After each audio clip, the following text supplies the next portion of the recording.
সূরা তাহা 81 নম্বর আয়াতে আল্লাহ বলেন, কুলু মিন তাইয়্যিবাতি মা রাযাকনাকুম, আমি তোমাদেরকে যে খাদ্য দিয়েছি তার মধ্যে পবিত্র যেটা, এটা তোমরা খাও, পবিত্র খাদ্য তোমরা খাও। সূরা ইউনূসের 59 নম্বর আয়াতে আল্লাহ বলেন, কুল আরাআইতুম মা আনজালাল্লাহু লাকুম মির রিজকিন ফাজআলতুম মিনহু হারামান ওয়া হালালা। নবী আপনি বলেন, তোমরা কি ভেবে দেখেছো আল্লাহ তোমাদের জন্য যে রিজিক নাজিল করছেন, ওই রিজিকের কিছু অংশ তোমরা হালাল বানাও আর কিছু অংশ তোমরা হারাম করছো। এই যে তোমরা হালাল করো আর হারাম করো, আল্লাহু আযিনা লাকুম, এই আদেশ কি আল্লাহ তোমাদেরকে দিয়েছেন? আম আলাল্লাহি তাফতারুন, নাকি তোমরা আল্লাহর নামে মিথ্যা অপবাদ দাও? এই আদেশ কি আল্লাহ তোমাদেরকে করেছেন কিছু হালাল কিছু হারাম করার জন্য, নাকি আল্লাহর নামে তোমরা মিথ্যা অপবাদ দাও? আমাদের সকলকে আমরা যেন হালালকে হালাল হিসাবে গ্রহণ করি, হারামকে হারাম হিসাবে গ্রহণ করতে পারি, আল্লাহ তৌফিক দান করেন।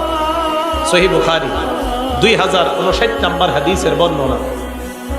এই হাদিসটা আমাদের বর্তমান যুগের সাথে আমরা মিলাই দেখেন কি বলে নবী। আল্লাহুম্মা লাকাল হামদু ওয়া শুকর। عن أبي هريرة رضي الله تعالى عنه قال قال رسول الله صلى الله عليه وسلم, আবু হুরায়রা রাদিয়াল্লাহু তাআলা আনহুর বর্ণনা, নবীজি সাল্লাল্লাহু আলাইহি ওয়াসাল্লাম বলেন, ইয়াতি আলান নাসি জামান, মানুষের উপর এমন একটা সময় আসবে, লা ইউবালিল মারউ মা আখাযা মিনহু, মানুষ যাচাই বাছাই করবে না কোত্থেকে সে উপার্জন করে, আমিনাল হালালি আমিনাল হারাম। নবীজি বলেন এমন একটা সময় আসবে যে সময় মানুষ পরোয়া করবে না, হালাল কামাই করলো না হারাম কামাই করলো পরোয়া করবে না, পকেটে আসলেই হয়, হালাল হোক আর হারাম হোক এটা পরোয়া করবে না। এই যুগ নবী বলছে আসবে, আপনারা বলেন এটা কি আসবে? তাখরিজু শরহিস সুন্নাহ একটা কিতাব, এই কিতাবের 4113 নম্বর বর্ণনা। عن عبد الله بن مسعود رضي الله تعالى عنه قال, আব্দুল্লাহ ইবনে মাসউদ রাদিয়াল্লাহু তাআলা আনহুর বর্ণনা, তিনি বলেন, ইয়া আইয়ুহান নাস ইত্তাকুল্লাহ, হে মানুষ তোমরা আল্লাহকে ভয় করো, রিজিক অন্বেষণে তোমরা মধ্যপন্থা অবলম্বন করো।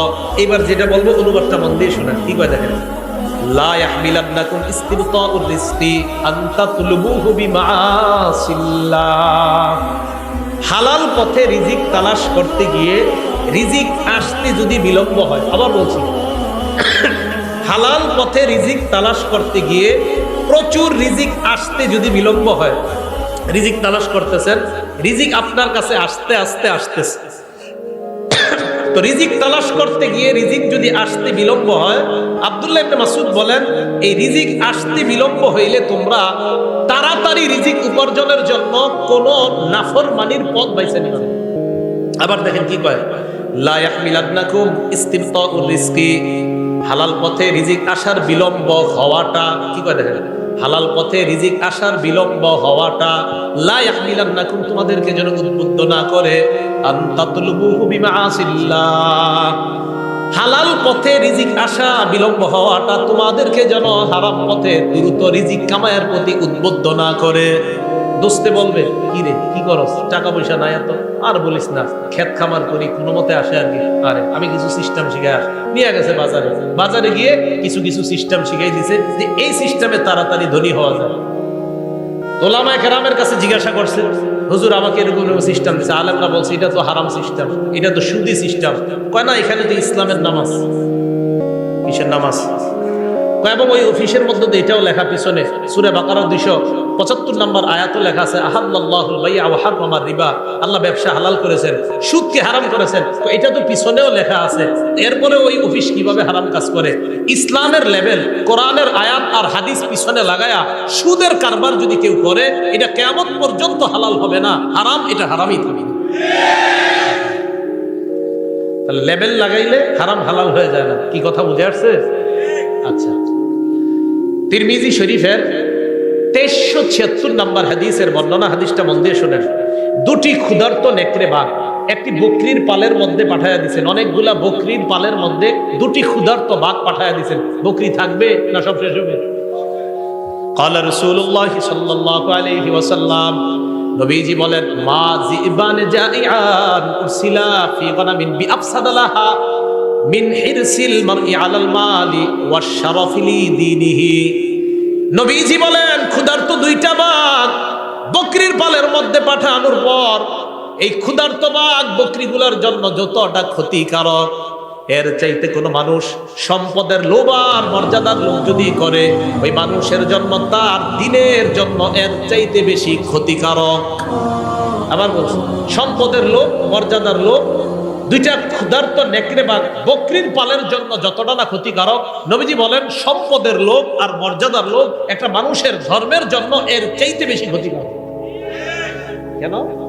যে আমার সম্পদ দরকার, কি আমার 10 কোটি টাকা লাগবে, এটা হালাল পথে হোক আর হারাম পথে হোক সমস্যা নাই, লাগবে 10 কোটি। বলেন এটা কি তার ধর্ম ঠিক থাকলো না ক্ষতি হয়ে গেল? আবার মর্যাদা, ওই চেয়ারে আমাকে বসতে হবে, কিভাবে বসবো আমি জানি না, বসতেই হবে। বলেন এখন যদি অনৈতিক কোনো পথ বেছে নেয়, এটা কি তার মর্যাদা, তার ধর্মের জন্য এটা কি ঠিক থাকলো না ক্ষতিকারক হয়ে গেল? তাহলে মর্যাদা এবং সম্পদের লোভ, এই দুই লোভ মানুষের ধর্মের জন্য এতটা ক্ষতিকারক, যতটা না ক্ষতিকারক ক্ষুধার্ত নেকড়ে বাঘ বকরির জন্য এর চাইতে বেশি ক্ষতিকারক মানুষ সম্পদের লোভ অনৈতিক পন্থায় করা, আর মর্যাদার লোভ অনৈতিক পন্থায় করলে তার চাইতে বেশি ক্ষতিকারক। তিরমিজি শরীফ 2416 নম্বর হাদিসের বর্ণনা। قال رسول الله صلى الله عليه وسلم নবীজি বলেন লা তাজুলু কদামা ইবনি আদম হাত্তা ইউসআলা আন খামস। বনি আদমের পা, দুই পা নড়বে না কিয়ামতের ময়দানে 5 প্রশ্ন করার আগ পর্যন্ত। বলেন কয় প্রশ্ন? 1 নাম্বার আন রুবিহি ফিমা আফনা, জীবন কোন কাজে কাটাইছে। 2 নাম্বার আন শাবাবিহি ফিমা আবলা, যৌবন কোথায় নষ্ট করছেন। রাত 12টার পর দরজা লাগিয়ে মোবাইলটা সামনে নিয়ে যৌবন কি নষ্ট করেছেন কিনা, কিয়ামতের মাঠে এটা হিসাব দিতে হবে। 3 নাম্বার ওয়ান মালিহি মিন আইনা ইকতাসাবা, এটা বুঝেন সম্পদ কোন পথে কামাই করেছেন, হালাল পথে কিনা। 4 নাম্বার ওয়া ফিমা আনফাকা, কোথায় ব্যয় করেছেন, হালাল পথে কিনা, এই জায়গাটা একটু বুঝতে হবে। 3 নাম্বার সম্পদ হালাল পথে কামাই করেছেন কিনা। 4 নাম্বার হালাল পথে ব্যয় করেছেন কিনা। অনেকে মাশাআল্লাহ সম্পদ হালাল পথেই কামাই করে, করার পর এটা দিয়ে 58 ইঞ্চি একটা টেলিভিশন কিনে। তাহলে হালালটা লাগলো কোথায়? হারামে। তাহলে হালাল পন্থায় টাকা কামাইলেন আপনি, কামাই করার পর আপনি এবার এই হালাল টাকা দিয়া বিশাল বড় একটা স্ক্রিনের ব্যবস্থা করলেন সিনেমা দেখার জন্য, তাহলে টাকা কোথায় লাগাইলেন? এটার জবাব দিতে হবে। তো 3 নাম্বার হালাল পথে কামাইছেন কিনা। 4 নাম্বার হালাল পথে ব্যয় করেছেন কিনা। 5 নাম্বার ওয়ান ইলমিহি ফিমা বিমা যা আমিলা ফিমা আলিমা, আপনি যা জানলেন সেই অনুযায়ী আমল করেছেন কিনা, এটা কিয়ামতের মাঠে জিজ্ঞাসা করা হবে। এই জায়গাটা একটু বুঝেন। একটু আগে আমি হালাল হারামের ওয়াজ করছি না, জোরে বলেন। সুদ কি? হালাল পন্থায় টাকা কামাই করে হারাম পথে ব্যয় করা, এটা কি জায়েজ না নাজায়েজ? এই যে আমার থেকে বিষয়টা জানলেন, একটা বিদ্যা জানলেন কিনা, জানার পরে যদি আপনি ঠিকমতো আমল না করেন, কিয়ামতের মাঠে এটা জবাবদিহিতা করতে হবে। 5 নাম্বার প্রশ্ন, তুমি যা জানলা ওই জানা অনুযায়ী আমল করছো কিনা। এই যে এতক্ষণ পর্যন্ত আপনি জানলেন হালাল কোনটা হারাম কোনটা, এখন আমার থেকে যে জানলেন তার মানে একটা বিদ্যা জেনে ফেললেন, এই বিদ্যা অনুযায়ী সঠিকভাবে আমল করছেন কিনা, এটা কিয়ামতের মাঠে আপনাকে জিজ্ঞাসিত হতে হবে। সুদ কি জানছেননি? জোরে বলেন, সুদ কি? এটা কি জানছেন? খবর আছে? আল্লাহ বুঝার তৌফিক দান করেন। এখন আপনি সঠিক পথে চলার জন্য কি দরকার? আপনি যার সাথে চলাফেরা করবেন এই মানুষটা ভালো হতে হবে। বুঝেন নাই? যার সাথে চলবেন তিনি কি হতে হবে? তিরমিজি শরীফ 1378 নাম্বার হাদিস। ক্বালা রাসূলুল্লাহ সাল্লাল্লাহু আলাইহি ওয়াসাল্লাম, নবীজি বলেন আর-রাজুলু আলা দীনি খালিলিহি ফালয়ানজুর আহাদুকুম মাইয়ুখালিল। নবীজি বলেন মানুষ তার বন্ধুর রীতিনীতির অনুসারী হয়।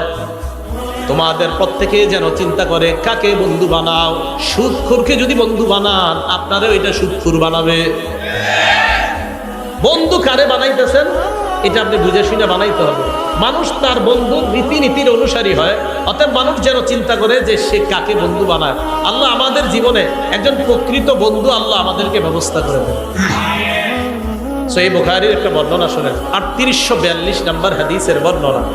আবু বকর সিদ্দিক রাদিয়াল্লাহু তাআলা আনহুর এক আশ্চর্য ঘটনা। ওনার একজন গোলাম ছিল, আম্মা জান আয়েশা সিদ্দিকার বর্ণনা। কানা লিআবি বকর সিদ্দিক রাদিয়াল্লাহু তাআলা আন গুলাম কানা ইখরিজু লাহুল খারাজ। আবু বকর সিদ্দিক রাদিয়াল্লাহু তাআলা আনহুর একজন গোলাম, তিনি কর বের করতেন। আবু বকর সিদ্দিক রাদিয়াল্লাহু তাআলা এই কর যে বের করে আনতেন, এটা থেকে তিনি খাইতেন। একদিন এই গোলাম কি করছে, একদিন কি জানি একটা নিয়ে আসছে। আনার পর আবু বকর সিদ্দিককে বললেন এটা খান।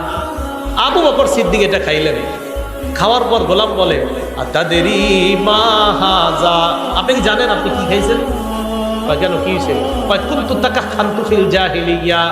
আমি জাহিলি যুগে গণনা করতাম, ভাগ্য গণনা করতাম। কি গণনা করতাম? ভাগ্য। আমি ভাগ্য গণনা কিছুই জানতাম না, হুদাই মানুষের ধোঁকা দিতাম। আমাদের দেশেও বিভিন্ন ওভারব্রিজের নিচে বিভিন্ন জায়গায় জায়গায় ভাগ্য গণনা করা হয়। হয়তো 100 জনের মধ্যে একজন একটা কইছে, এটা কোনো মতে লেগে গেছে, ওই একজন গিয়ে আরো 10,000 বোকা বানায় এখানে নিয়ে আসে। এগুলা মিথ্যা কথা। এদের কাছে যারা যাবে তাদের ইমানের মধ্যে খতরা এসে যাবে। ভাগ্য গণনা এগুলো বিশ্বাস করবেন না। উনি বলেন আমি মানুষের ধোঁকা দিতাম, হুদাই আমি ভাগ্য গণনা করতে পারতাম না। তো কি হয়েছে? আমি যার ভাগ্য গণনা করছি জাহিলি যুগে, এরকম একজনের সাথে আমার দেখা হয়ে গেছে আজকে। উনি আমাকে এইগুলা দিছে, আমি আপনারে নিয়ে আসলাম আপনার কাছে। ওই ভাগ্য গণনার যে পারিশ্রমিক, এই পারিশ্রমিক আপনার কাছে আনছি, এটাই আপনি খাইছেন। আবু বকর সিদ্দিক কয় সর্বনাশ। ফাআদখালা ইয়াদাহু, মুখে হাত ঢুকাইছে। ফাকাআ কুল্লা শাইইন ফি বাতনিহি, পেটে যা ছিল মুখে হাত ঢুকায় সব বমি করে ফেলাইছে। সব বমি করে কি করছে? ফালাইয়া দিছে। তাহলে কি বোঝা গেল? হারাম ওনার পেটে ঢুকবে আবু বকর সিদ্দিক রাদিয়াল্লাহু তাআলা আনহু, এটা উনি সহ্য করলেন না, এটা উনি বরদাস্ত করলেন না। এই জন্য আমার আপনার চ্যালেঞ্জিং হলো হালাল গ্রহণ করা, হারাম থেকে বেঁচে থাকা। বলেন কি গ্রহণ করা? হালাল গ্রহণ করা, হারাম থেকে বেঁচে থাকা। তাহলে আমরা হারাম থেকে বেঁচে থাকবো তো ইনশাআল্লাহ, হালাল খাদ্য গ্রহণ করবো তো ইনশাআল্লাহ। আজকে থেকে আমরা সুদী ভয়ঙ্কর, বর্তমানের সবচেয়ে ভয়ঙ্কর একটা অপরাধের নাম হলো হারাম খাওয়া। এই হারাম খাওয়ার মধ্যে একটা হারাম হলো সুদ খাওয়া। বলেন কি খাওয়া? আল আদাবুল মুফরাদের 8 নম্বর হাদিস, একজন ব্যক্তি, বিখ্যাত ব্যক্তি, তাবি, তার নাম কাইসালা ইবনে মাইয়াস। মনে থাকবেন আমরা কাইসালা, একটু মনে রাখলে চলবে। ইবনে মাইয়াস আর মনে রাখা দরকার নাই। কাইসালা ইবনে মাইয়াস তিনি বলেন কুনতু মান নাজদাত, আমি যুদ্ধ বিগ্রহে থাকতাম।